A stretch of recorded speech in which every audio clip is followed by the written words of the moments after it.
बोलिए सदगुरु माता सुदीक्षा सविंदर हरदेव जी महाराज जी की जय।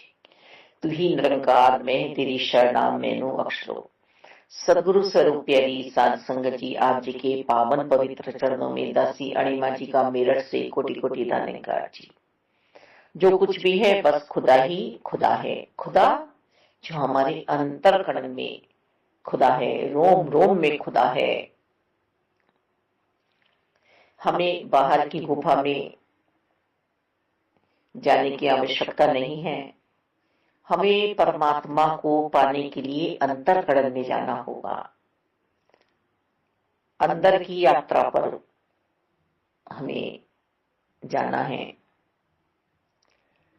साकार सदगुरु जी आकर ये ब्रह्म ज्ञान हमें प्राप्त कराते हैं कि तुम अपनी इस दिव्य ज्योति को जागृत कर लो। ये तुम्हारे अंदर ही विराजमान है, परमात्मा का अंश आत्मा। यदि कोई तुम्हारे बहुत बहुत पास है तो सिर्फ वह परमात्मा है, ईश्वर है, गॉड है, कृष्ण है, राम है। जिन्हें आप मानते हो वो ही आपके पास हैं। इनके रंग में रंग जाओ, इनके बन के रहो। अब हम हरि के हो चुके हैं, ऐसा एहसास करो। यदि साकार सदगुरु माता सुदीक्षा जी से ब्रह्म ज्ञान की दात प्राप्त करने के बाद भी ये एहसास हमारे जीवन में नहीं आया तो फिर हम भक्ति नहीं कर रहे हैं, फिर हम आनंद में नहीं हैं। अभी हमें बहुत प्रयास करना है, बहुत ध्यान लगाना है, परमात्मा में, योग में पहुंचना है। ये योग हमारा आत्मा और परमात्मा का होना है। शरीर से हम योग करते हैं ना, शरीर को स्वस्थ रखने के लिए, और आत्मा का हम योग करेंगे आत्मा को स्वस्थ रखने के लिए। जब आत्मा पूर्ण रूप से परमात्मा में खो जाएगी, परमात्मा की हो जाएगी, तब प्रभु परमात्मा के जब ये गुण गाएगी तब बात बनने वाली है। तब प्रभु को पाना हमारा सार्थक कहलाएगा। मीरा जी ने इस अविनाशी परमपिता परमात्मा को सदगुरु जी की कृपा से पाया और तब उन्होंने ये गुनगुनाया, आत्मा से पायो जी मैंने राम रतन धन पायो, वस्तु अमोलक दी मेरे सदगुरु। मुझ पे सदगुरु जी की कृपा हुई है।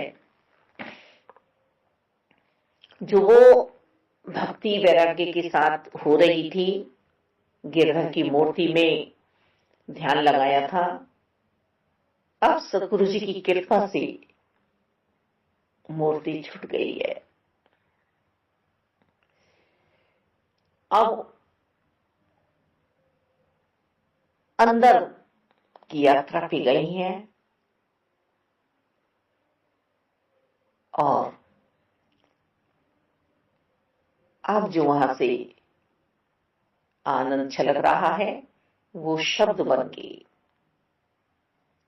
मुखारबिंद से निकल रहे हैं, पद बन रहे हैं और आज हम इन्हें सुनते हैं। भक्तजन, संतजन, तो ये जो भक्ति में डूब गया, तुकाराम जी भक्त, नरसिंह मेहता जी भक्त, एकनाथ महाराज जी। और तब ये तुकाराम जी ने आवाज लगाई अंतःकरण से कि मैंने पा लिया, मैंने पा लिया, अपना देव पा लिया। अब मैं इनसे दूर नहीं हूं, अब ये मेरे हो गए हैं। बुल्ले शाह जी ने जब मुर्शद से अपने अल्लाह को पा लिया, तब उनकी आत्मा ने नृत्य किया और अपने सदगुरु जी को रिझाने के लिए बुल्ले शाह जी नृत्य कर रहे हैं कि साकार को कैसे रिझाऊं। परमात्मा को पाने के बाद संत बना जाता है। परमात्मा को पाने के बाद चाहे इस दुनियाई माया से भरपूर हो, राजा हो, पर वह मन का फकीर बन जाता है, सब कुछ त्याग देता है। अब उसे कुछ नहीं चाहिए संसार में। जिसे पाना था उसे पा चुका हूं। ये संत कोई उपाधि नहीं है, कोई श्रेणी नहीं है, संत जीवन है। महात्मा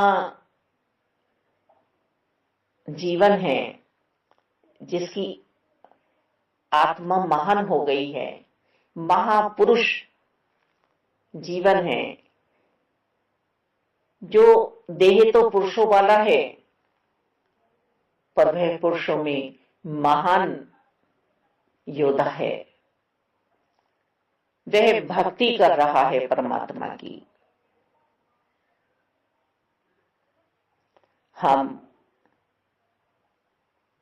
सब बहुत सौभाग्यशाली हैं, बड़भागी हैं जो हमें साकार सदगुरु जी की भक्ति मिली है।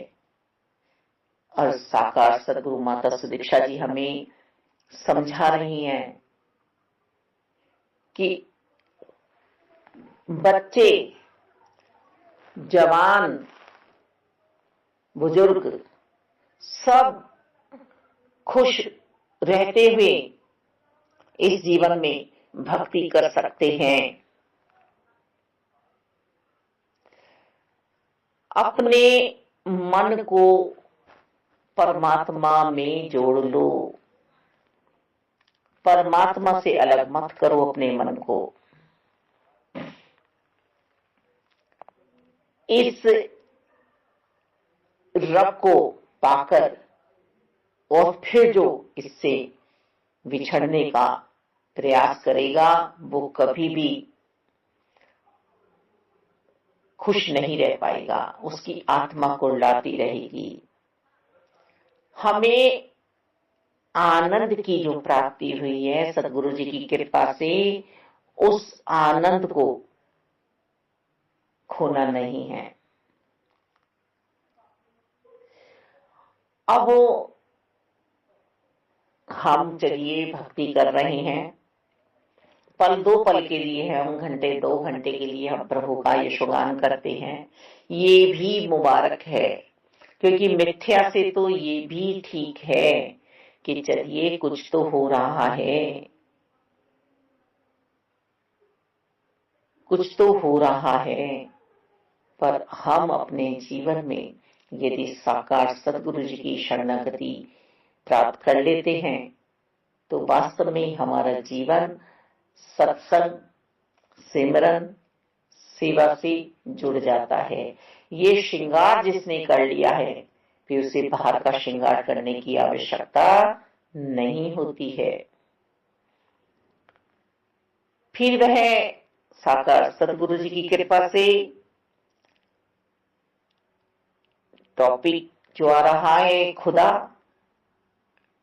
इस खुदा को अपने इस शरीर रूपी ब्रह्मांड में भी पा लेता है और इस संसार में भी, जैसे कहा जा रहा है कि हम सभी एक ईश्वर की संतानें हैं और ये पूरी ही सृष्टि में बसे हुए हैं, कण कण में, रज रज में, पत्ते पत्ते में, डाली डाली में, चींटी से लेके हाथी तक। मालिक हर जगह फिर इस खुदा को देखना संत प्रारंभ कर देते हैं, अपने आप ही नजर आते हैं। नामदेव जी ने कुत्ते में भी प्रभु के दर्शन कर लिए, तुकाराम जी ने गधे में भी दर्शन कर लिए कि अरे ये जल जो कावड़ का लेके हम चल रहे हैं, रास्ते में गधा प्यासा है। अब शिव जी की पिंडी अभी बहुत कोसों दूर है, क्यों ना इस गधे की प्यास बुझा दी जाए, इसमें भी तो प्रभु है, इसमें भी तो आत्मा है। और वहीं उन्होंने वह जल गधे को पिला दिया। तो ये दृष्टांत जितने भी हैं हमारे ग्रंथों के, वेदों की जितनी भी बातें हैं, पुराणों की जितना इतिहास लिखा हुआ है, ये हमें समझाता है इतिहास हमारा कि हमें कर्म कैसा करना है, हमें दयावान बनना है, अपने अंतरकरण में दया रखनी है। अब दया में आता है सभी का आदर, सभी का सत्कार। हमारे सतगुरु जी हमें समझा रहे हैं कि हम रिश्तों में प्यार रखें, विश्वास रखें, और यदि रिश्तों से विश्वास चला जाता है तो फिर वो विश्वास जम नहीं पाता है। फल दो पल के लिए जमाने की हम कोशिश करते हैं, पर फिर वो विश्वास हमारा टूटने लगता है, फिर हम उसे जोड़ने की कोशिश करते हैं, फिर टूटता चला जाता है।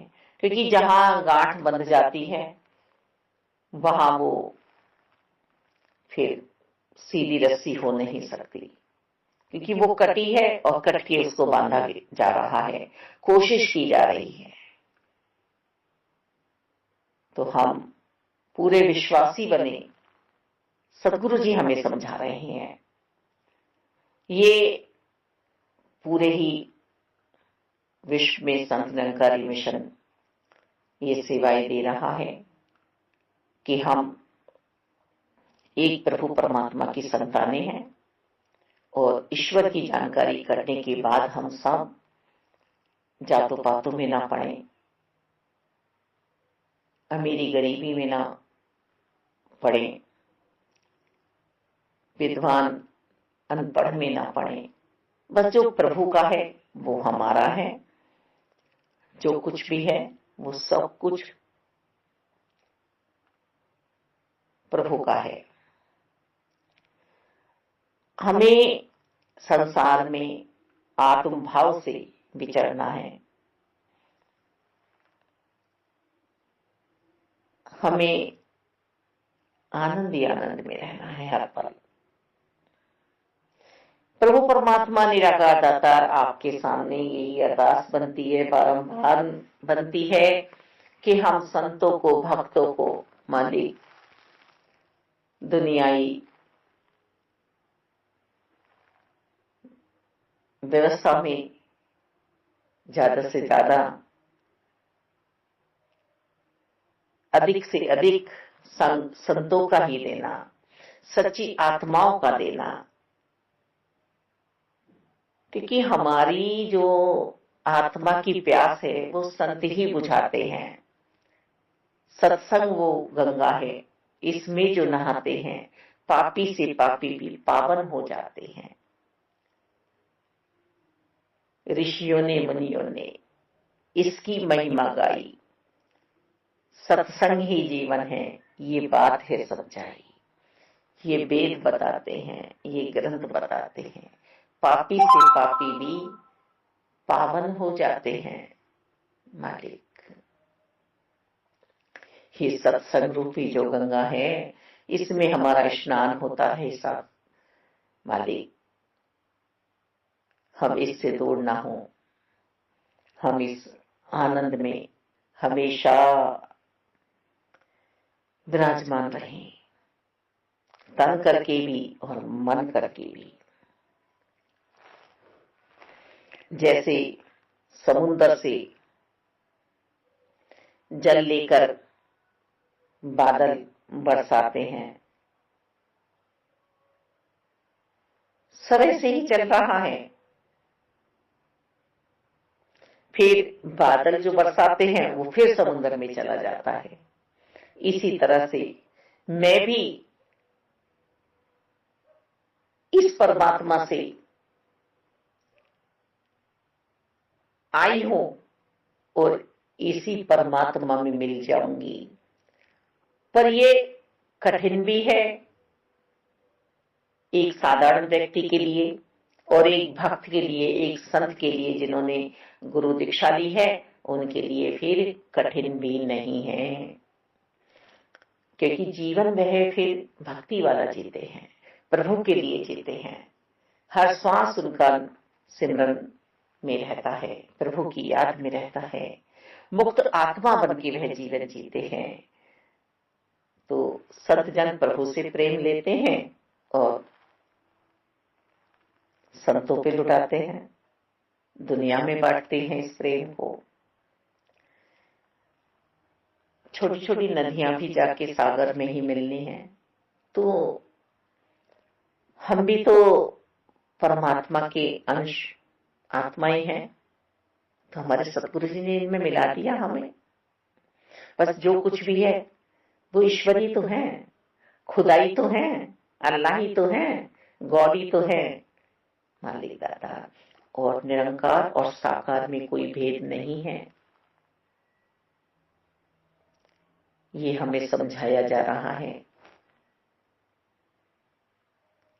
जो बच्चा अपने माता पिता के कहने में रहता है उसका जीवन सुंदर बनता है। जो बच्चा अपने गुरुजी से सही शिक्षा ले लेता है वो ठीक रहता है, वो सही पाठ पढ़ पाता है। जो साकार सतगुरु जी से सत्य सनातन शाश्वत का ज्ञान प्राप्त करता है, उस ज्ञान में जीवन को जीता है, वो आनंद मनाता है, वो आनंद मगन रहता है। संत सिर्फ और सिर्फ जीते जी ईश्वर में समाये हुए हैं। जब हवा चलती है तो चंदन का जो वृक्ष है वो चारों ओर खुशबू पहुंचाता है। ऐसे ही संत भी सबको प्रभु से मिलाने की सेवा करते हैं। संत भी ये आवाज देते हैं कि बैर ईर्षा द्वेष नफरत में मत पड़ो, सबसे प्यार करो। यदि कुछ बात हो भी गई है तो फिर आगे प्यार बनाओ, आगे प्यार बढ़ाओ। पर ऐसा कुछ छलिया समझती है दुनिया। फूल उपवन में खिल रहे हैं, फूल तो फूल है, खुशबू ही फैलाएंगे मालिक, खुशबू ही फैलाएंगे। और संत तो वास्तव में ही संत हैं। सदगुरु माता सुदीक्षा जी तो स्वयं निरंकार हैं। ये तो हमें यही समझा रही हैं कि हर पल निरंकार तुम्हारे साथ हैं, तुम निरंकार के साथ रहो। इस संसार में तुम जहां रह रहे हो वहां माया भी है और मायापति भी है। माया का इस्तेमाल किस तरह से तुम्हें करना है, जब तुम मायापति के होकर जीवन जियोगे तो माया तुम्हें पर सताएगी नहीं। और जो तुम झूठी नगरी में रहोगे, झूठी बातों में फंसे रहोगे, तो फिर तुम सावधान नहीं रह सकते हो। ये कोयले की खान है संसार, इसमें तुम आई हो, तुम्हारी चादर सफेद है, इस पे दाग न लग जाए। इस आत्मा रूपी चादर में दाग न लग जाए। लालच ना आ जाए, मोह ना आ जाए। मालिक, मोह के गड्ढे में जो गिरा करता है उसे फिर जन्म लेना पड़ता है, कि वो छोटी सी वासना, सूक्ष्म वासना उसके मन में रह जाती है, कोई लालसा है उसके मन में। फिर वह आती है आत्मा। भगवान कहते हैं जा, अभी तू संसार में जाना चाह रही है, तुझे अभी दादी बनना है, नानी बनना है, तुझे अभी सुख भोगने की लालसा है, जा। फिर उसे मात गर्भ में भेजते हैं, फिर उसका जीवन तैयार करते हैं, फिर उसके प्रारब्ध के हिसाब से उसे फल मिलते हैं।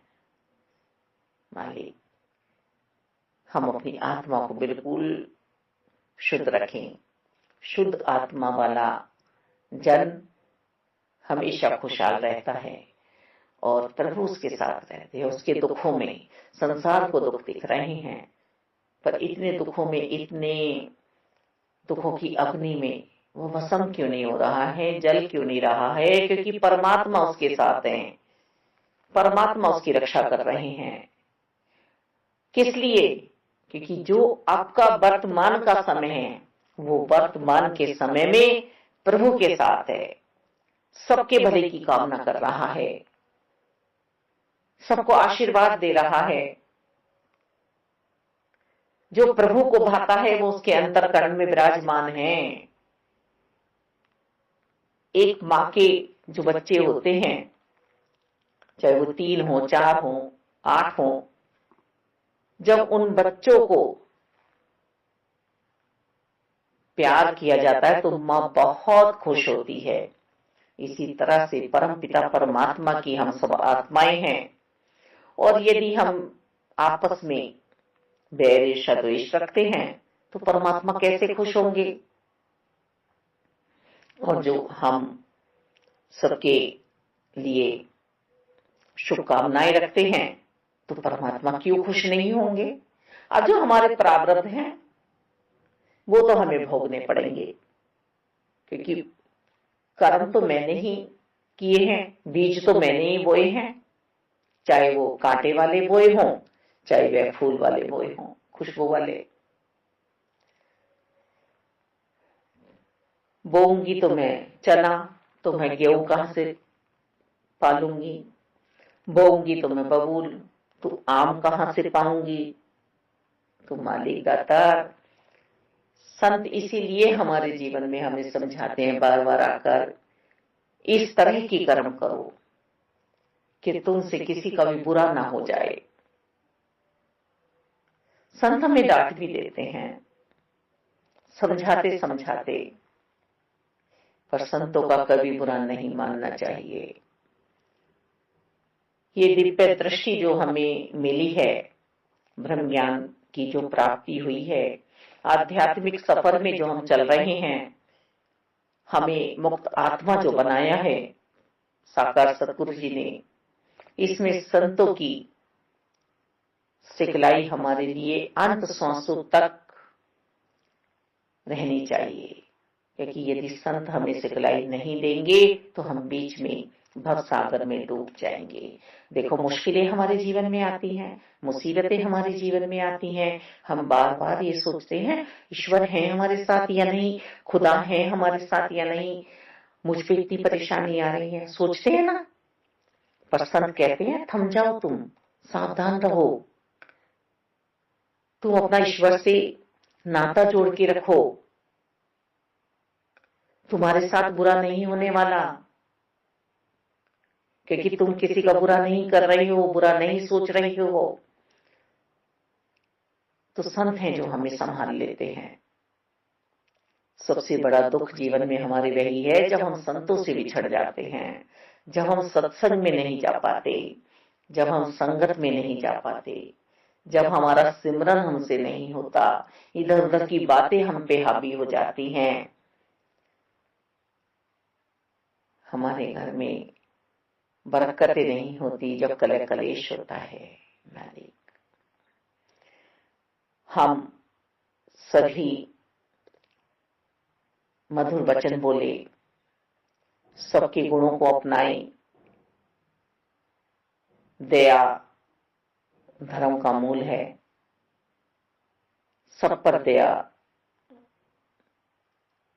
रखें, हम सब पे दया दिखाएं।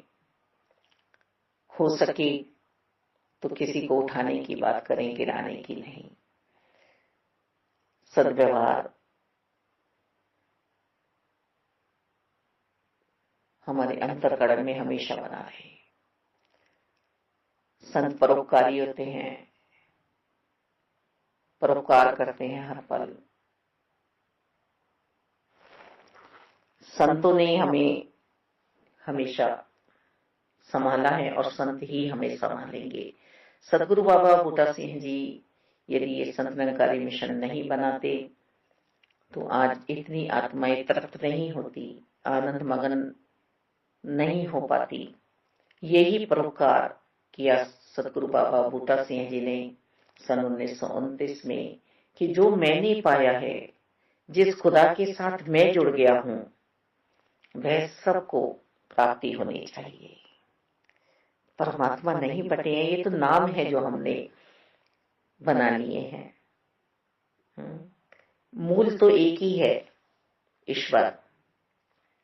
पेड़ की जड़, उस जड़ की टहनियां बनी, उन टहनियों में से भी शाखाएं निकली, छोटी छोटी सी। ऐसे ही हम अपने धर्म बना बैठे। परमात्मा ने तो हमें मानव चोले में भेजा, व्यवस्थाएं बनाई, फिर उस व्यवस्थाओं के अंदर भी यदि हिंदू मुस्लिम सिख ईसाई हैं तो वहां भी सिर्फ हम चार ही नहीं है, उसके अंदर भी बहुत हमने अपने अपने धर्म बना लिए अपने मन के हिसाब से। पर हम परम धर्म भूल गए अपना, परम धर्म नहीं समझ पाए हम अपना, कि ईश्वर का हो जाना परम धर्म है, मानवता का व्यवहार अपनाना परम धर्म है। मालिक, हे मेरे मालिक, विश्वास ना टूटे, विश्वास कायम रखना, विश्वास की डोर ना टूटे। हम हर पल किसी न किसी रूप में सबसे चाह रहे हैं, पर यदि हम ये चाह अपने मन में रख लें कि हमें सबके लिए कुछ ना कुछ करना है, तो मेरे मन में फिर दुख उत्पन्न ही नहीं होगा, क्योंकि हमें हर पल कुछ ना कुछ करना है। प्रभु भी कह रहे हैं, अर्जुन मुझे आलस से नहीं भाता है।